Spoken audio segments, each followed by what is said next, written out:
जैन सभी को नमस्कार। कैसे हैं आप लोग? आशा करता हूँ कि डे 8 पिछले 8 टारगेट आपने कंप्लीट किए और उनको अच्छे से रिवीजन किया है। रिवीजन आप कर रहे हैं, ये मुझे भरोसा है। जिस दिन समय मिलेगा हम एक एक टारगेट जो शुरू से है उसके विषय में आपको बताएंगे ज़रूर। ये मेरी आप भरोसा मानिए। वैकेंसी आने से पहले एक बार सिलेबस हम अपने हाथों से ही उसको कंप्लीट कराएंगे। आपका सारा सिलेबस कंप्लीट जरूर कराएंगे। अभी हम आपको टारगेट दे रहे हैं ताकि आप किताबों को एक बार छू लें, सारी किताबों को आप देख लें कि क्या पढ़ना है। ज़रूरी नहीं है यूपीएसआई के लिए ही है, यूपीपी और किसी भी नॉर्मल एग्जाम के लिए आपका ये है, ज़रूर है। ये इतना पर्याप्त है जिसमें हिंदी आती है। हिंदी में आपको आज पढ़ना है, कल आपने स्वर संधि पढ़ी थी, आज आपको व्यंजन संधि पढ़ना है। स्वर संधि से व्यंजन संधि थोड़ी सरल है। इसमें 11 नियम है, कुछ 11 या 13 नियम है, उनको आप पढ़ लीजिएगा। कैसे शब्द चेंज होते हैं, का गा में कैसे चेंज होता है, कचट तब गजट तब, ऐसे एक सूत्र है, ये पढ़ लीजिएगा। ये आपको तभी याद रहेगा जब आप पहले डिटेल से पढ़ लीजिए, सूत्र अपने हिसाब से बना लीजिएगा। कोई ज़रूरी नहीं कि जो हम बता रहे हैं वही पढ़ें, आपको जो सही लगे वही सूत्र बनाइएगा। सेम चीज़ है साधारण ब्याज और चक्रवृद्धि ब्याज में। आप इनको दोनों को मिक्स वाले सवाल आज लगाने हैं। पहले साधारण पूछेगा, चक्रवृद्धि पूछेगा, दोनों में अंतर पूछेगा, 2 वर्ष का अंतर, 3 वर्ष का अंतर, ये सवाल लगाने हैं। इसमें भी मेरा मानना ये है कि आप अगर ऑप्शन से लगाना सीखते हैं तो बहुत बेस्ट है। यूट्यूब पे चले जाइएगा, तमाम अध्यापक हैं, बहुत अध्यापक अच्छे अच्छे हैं, वो आपको ये बताएंगे कैसे पढ़ना है। बाउंडेशन नहीं कि आप कहीं से पढ़ें, आपको आना चाहिए। मेन ये है, टॉपिक आपको ये क्लियर होना चाहिए। आप चाहे यूट्यूब से पढ़ें, चाहे किताब से पढ़ें, चाहे कोई अध्यापक आपको क्लासरूम में पढ़ाए, कहीं से भी पढ़ाए, इससे मतलब नहीं है। ये जो टॉपिक दे रहा हूँ ये आने चाहिए आपको, बस। तो ये दोनों सवाल आप दोनों चैप्टर आपको मिक्स करके जो सवाल आते हैं उनको आपको देखना है। हाई लेवल ना देख पाओ तो नॉर्मल, कम से कम 2 साल का तो अंतर आपको आना ही चाहिए।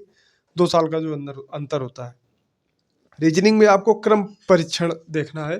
जैसे 7वें नंबर पर वो बैठा है, 10वें नंबर पर वो बैठा है, बीच में कितने लड़के हैं, ऐसे जो नहीं सवाल पूछ देते हैं कि शुरू से क्रम 5वां है, लास्ट संग 10वां है, तो इसमें कैसे होगा। ये क्रम परीक्षण है, इसको आपको बहुत अच्छे से देखना है। यूट्यूब पे चले जाना, अच्छे वीडियो मिल जाएंगे आपको। संविधान में बहुत ही इम्पोर्टेंट है, पहला ही अनुच्छेद 1 से 4, मतलब भाग 1, अनुच्छेद 1 से लेकर 4 तक आपको संविधान का पढ़ लेना। जिसमें महत्वपूर्ण पहला तो है ही, पहले तो मैं केवल यही दिया, India that is Bharat, union of states. English थोड़ी कमजोर है तो ऐसे ही, मतलब भारत राज्यों का संघ है, फेडरल नहीं है, यूनियन का शब्द है।